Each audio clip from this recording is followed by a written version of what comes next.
Jackie Chan in tears. His emotional confession about Menglong's tragic death. The world stopped moving the moment the old master spoke. For days the news had replayed only silence, but now a single trembling voice carried through every channel, a voice worn by time, yet sharpened by sorrow. Master Menglong, the veteran of countless battles on screen and in life, sat before the cameras with eyes swollen red and breath that quivered like wind over broken glass. He was a man known for iron discipline, yet the words that came were soft, human, cracked with pain. He said he had come to speak of the one name no one dared utter without trembling. Mengyu. The studio was still, the lights low, the air heavy enough to bend sound. His hands clasped as if in prayer. He began not with the tragedy itself, but with the first day he met the boy who would later shake the world. Mengyu had walked into his training hall barefoot, carrying nothing but hope and hunger. The master saw in him something fierce, a spark hidden beneath shyness, a storm waiting behind quiet eyes. From that day forward, they had become teacher and student, father and son, mirror and reflection. When Menglong remembered those years, his voice grew lighter, as though touching sunlight that no shadow could erase. He spoke of their mornings, hours before dawn, when the city still slept and the only sound was the slap of bare feet on wooden floors. Mengyu never complained, not even when bruises bloomed like ink under his skin. He would smile and say, "Pain is proof that I'm alive." The master had laughed then, not realizing those words would echo years later, haunting every memory he owned. He told the world that the young actor's rise had not been luck or favor, but devotion, sacrifice, and silence. Fame had arrived suddenly, he said, but glory had never made Mengyu proud. It had only made him lonelier. When news of the fall came, 5 stories down into silence, Menglong refused to believe it. He waited for a call that never came, for a message that would undo the headline. But reality has no mercy for dreamers. The master admitted he had seen the footage that later swept the world, the same haunting images that burned into every eye. He said he watched them alone in the dark, unable to breathe, and for a long time he hated himself for surviving. He told the nation he had not slept since, that every night he heard the sound of footsteps above him, the echo of a body not yet at rest. Then his voice broke completely. The cameras captured what words could not, a legend crying for the student who had carried his flame further than he ever could. Tears ran down his face, carving rivers through the dust of years. He whispered that guilt was heavier than age. "He called me once," he said softly. He asked, "Master, what if the world only loves the mask?" I told him, "Then remove it." I didn't know removing it would cost his life. The confession silenced everyone who heard it. Even the technicians behind the glass turned away to hide their tears. Menglong went on to describe the day of the memorial. Thousands had gathered outside the theater, where Mengyu had once performed his first lead role. Rain fell in silver sheets, yet no one moved. Fans held candles that sputtered but refused to die, like faith itself. The master had stood among them disguised under a black umbrella, listening to strangers recite lines from his students' films, each word a blade twisting deeper into the wound. He said he realized then that Mengyu no longer belonged to him, or to the industry, or even to the nation. He belonged to everyone who had ever felt unseen and unheard. He became light, Menglong said, and light never dies, it only changes form. The interview grew quieter. The journalist tried to ask a question, but the master raised a trembling hand. "Let me finish," he said. He wanted the world to know that the tragedy had not been inevitable. Behind the glamour, he revealed, there had been warnings ignored, letters unanswered, cries for help hidden under polite smiles. He accused no one by name, yet his words cut through the air like a blade. "We built an empire on applause," he said, and forgot to listen to the silence between the claps. He spoke of producers who treated exhaustion as devotion, of audiences who demanded perfection without mercy, of a system that loved stars only when they burned brightest. He burned, the master said, and we called it brilliance. What made the confession unforgettable was not its bitterness, but its grace. Jianlong did not beg for forgiveness, he offered it. He forgave the managers who pushed too hard, the fans who asked too much, even himself for not being there. He said Mengyu had once told him, "Don't hate the storm, master. Without it, no one looks for the sun." That line, repeated now by the grieving old man, rolled through the world like thunder. Within hours, it appeared on banners, tattoos, murals, 3 words that became a collective promise: seek the sun. The master's tears dried, but his voice did not waver as he ended his confession. He said he would reopen his training hall, not as a school for fighters, but as a refuge for artists who had lost their way. He would name it the House of the Fifth Light, for the 5th floor, for the fall, for the lesson that even from ruin, something luminous could rise. He told the youth of the world that pain was not proof of weakness, but proof of being alive, echoing his students' own creed.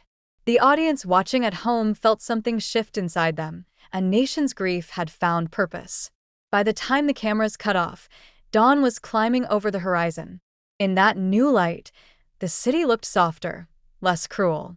People opened windows and played Mengyu's songs again. Children left paper cranes on rooftops, teachers spoke of kindness before ambition, and even in the corridors of power, silence was replaced by reflection. The master's confession had done what no order or decree could achieve. It had united people. The ripples of Master Jianlong's confession did not stop at the dojo gates or in the mountain mist.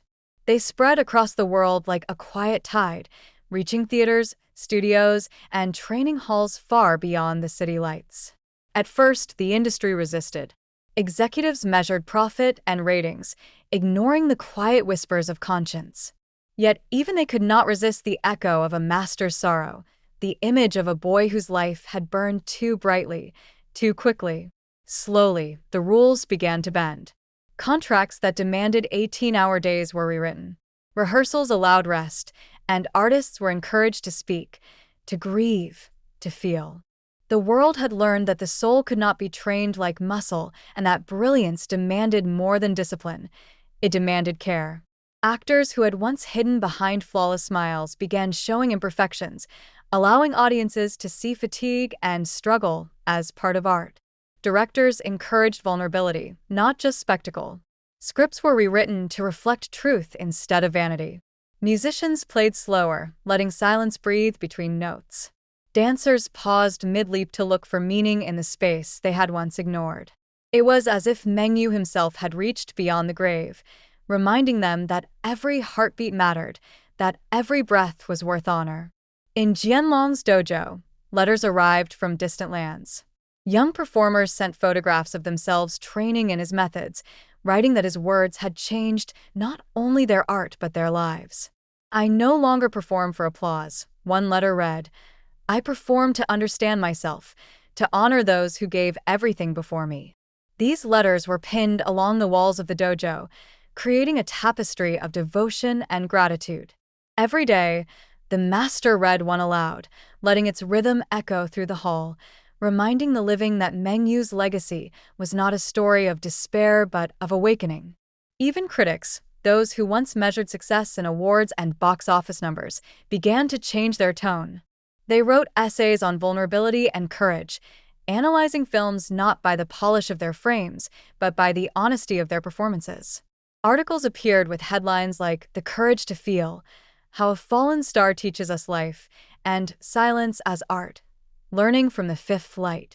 Universities held courses dissecting the confession, discussing what it meant to care for talent as humans rather than commodities. Young filmmakers studied the principles, learning that every close-up, every line delivered, carried weight far beyond the camera's lens. The change was not immediate, and it was not universal. Some resisted, claiming the world had always demanded perfection and would continue to do so. Yet even the skeptics could not ignore the subtle, unstoppable tide. Films created under this new philosophy gained attention for authenticity rather than spectacle. Plays performed with pauses for thought rather than action drew audiences back into theaters, and music composed with space between notes brought tears where once there had been applause. Festivals around the globe adopted awards for humanity in performance, inspired by a student who had never sought recognition. On anniversaries of Menglong's fall, Master Jianlong returned to the capital, speaking quietly to journalists, to students, to anyone willing to listen. He never sought fame. He never demanded attention. He only reminded the world that tragedy need not remain tragedy, that suffering could become guidance. And still, when cameras turned to record him, tears would well in his eyes, as if he could still see his students standing before him, reminding him of everything lost and everything possible. The global network of artists who had embraced this philosophy became known as the Fifth Light Movement. They wrote letters, produced films, recorded music, and performed dance in homage to Menglong and to the lessons the master had carried forth. They spoke not of fame but of care, not of skill alone but of heart, and the world responded. Audiences flocked to theaters not for heroes, but for humanity. Ticket sales, once proof of entertainment's shallow appetite, became indicators of empathy. The master himself trained differently now. He no longer demanded feats of strength or flawless execution. Students learned to breathe, to feel the floor beneath their feet, to listen to one another. Jianlong said that every movement should be guided by memory, the memory of Menglong's laughter, the memory of the lessons hidden in stillness, the memory of what it meant to be fully alive in every gesture. In time, these students began teaching others, carrying his methods to cities he had never visited and villages that had never known the power of art infused with tenderness. Even as decades passed, the echo of that single confession continued to ripple. Films made years later carried lines inspired by Menglong, quietly reminding viewers that every moment was precious. Concerts included pauses, dances included reflection, and everywhere the movement spread in his final years, Jianlong reflected more than he trained. His body slowed, but his mind remained sharp, filled with memories that no time could erode. Each morning, he lit the single candle beneath Menglong's photograph, letting its flame burn long into the daylight. Visitors still arrived, young artists and dreamers who had heard of the master and the fallen student. They would bow, then sit quietly, absorbing the rhythm of the room, the weight of silence, and the warmth of a life remembered. The master never boasted, never reminded anyone of the fame he had once held or the accolades he had earned. Instead, he spoke softly of responsibility, of the bond between teacher and student, of the sacred duty to protect and nurture those whose spirits were brighter than their years.